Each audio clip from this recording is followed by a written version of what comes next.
చెప్పుకోవాలంటే మొదటి అడుగు ఒక మంచి ప్రభుత్వం వైపు, ఒక మంచి లైఫ్ వైపు మనమందరము చేతులు కలిపి మనమంతా మనం ఒక భవిష్యత్తుని నిర్మాణం చేసుకోవడానికి ఒక అడుగు వేస్తామని చెప్పుకోవాలి. ఈ 164 అనే నంబర్ రావడానికి కొన్ని కారణాలు ఉన్నాయి. వచ్చాక ఈ ప్రభుత్వం వచ్చాక చేసిన ఒక మంచి పనుల్లో ఇవాళ మనము రైతులు ఇంత నష్టం వ్యక్తం చేస్తున్నారంటే ముందుగా రైతులకి కావాల్సింది భూమి.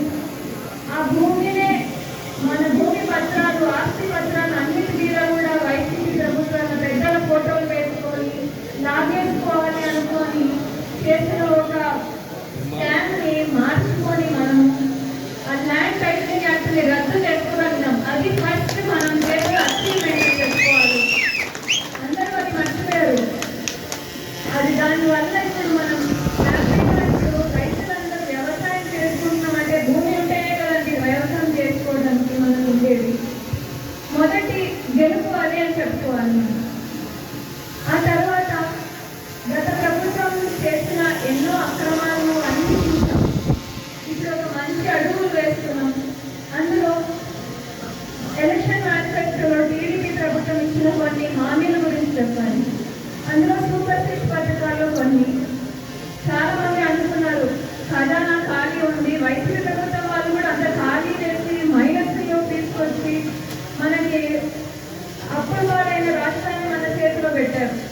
ఏం చేస్తారులే అనుకున్నారు. కానీ మనం కానీ సీఎం గారు కానివ్వండి, పవన్ కళ్యాణ్ గారు కానివ్వండి, మోడీ గారు కానివ్వండి, వీళ్ళందరూ కూటమి ఎంత మంచి కూటమి అనేది మనం నిరూపించుకోవడానికి రాగానే అడిగేలతో సహా 3000 పెన్షన్ 4000 చేసి ఇవ్వడం అంటే అది ఏ రాష్ట్రంలోనూ బడ్జెట్ మంచిగా ఉండే రాష్ట్రంలోనూ ఇవ్వలేని ఒక మంచి పథకం మన పెద్దవాళ్ళకి మన ప్రభుత్వం ఇస్తుంది. 4000 పెన్షన్ అంటే మనం నిజంగా మన ప్రభుత్వానికి కృతజ్ఞతలే చెప్పుకోవాలి.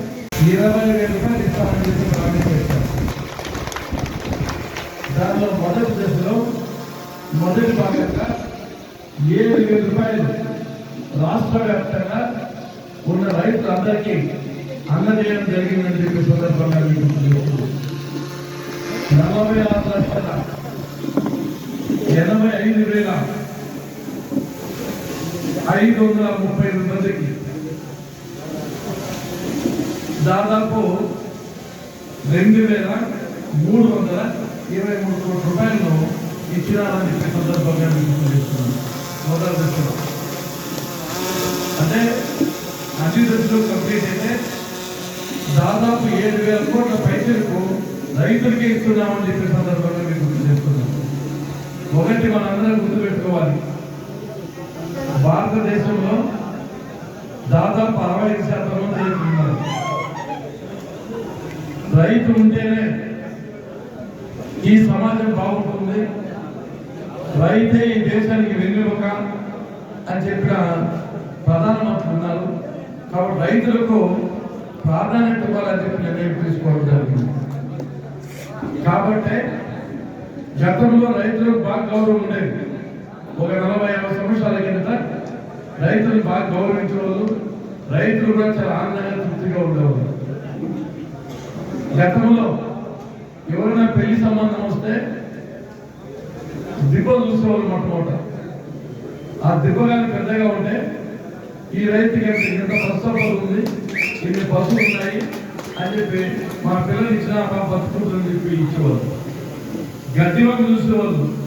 ఆ గడ్డివాము కానీ చాలా పెద్దగా చెరికేది కానీ ఉరిగేది కానీ ఉంటే పంట బాగా పడుతుంది, మా అమ్మాయికి దోకలేదు, భరోసాగా ఆ అమ్మాయికి ఇచ్చేవాళ్ళు ఆ ఇంటికి.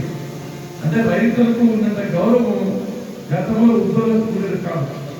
కానీ రాంగ దురదృష్టవశాత్తు రైతు పరిస్థితి దారుణంగా మారింది. దీనికి మాట కూడా చెప్తా ఉంటారు, కొంతమంది మునులు తపస్సు చేస్తూ ఉంటే ఋషులు ఆ తపస్సులు భగ్నం చేశారంట. అప్పుడు మునికి కోపం వచ్చి ఒక శాపం ఇచ్చాడు, నువ్వు భూలోకంలో రైతుగా మరి ముఖ్యంగా ఆంధ్రప్రదేశ్లో పుడతావు అని చెప్పి ఒక శాపం ఇచ్చానని చెప్పి సందర్భంగా రైతులకు అన్ని కష్టాలు వచ్చాయి. పంట పండరు, పండినానికి ఎట్లా అందరూ నష్టం వల్ల ఎట్లా రైతాంగానికి సాయం చేయాలని ఆలోచన మొట్టమొదటి చేసింది స్వర్గీయ నందమూరి తారక రామారావు గారు. ఉచిత విద్యుత్తును 5 హార్స్ పవర్కి ఇవ్వాలని, రైతును ఆనుకోవాలని మొట్టమొదటి రైతుల గురించి ఆలోచించింది ఆ మహానుభావుడు. తర్వాత చంద్రబాబు నాయుడు గారు అధికారంలోకి వచ్చిన తర్వాత పంట పండకపోతే పంట నష్ట పరిహారం చేసింది, కాన్సెప్ట్ చేసింది చంద్రబాబు నాయుడు గారు.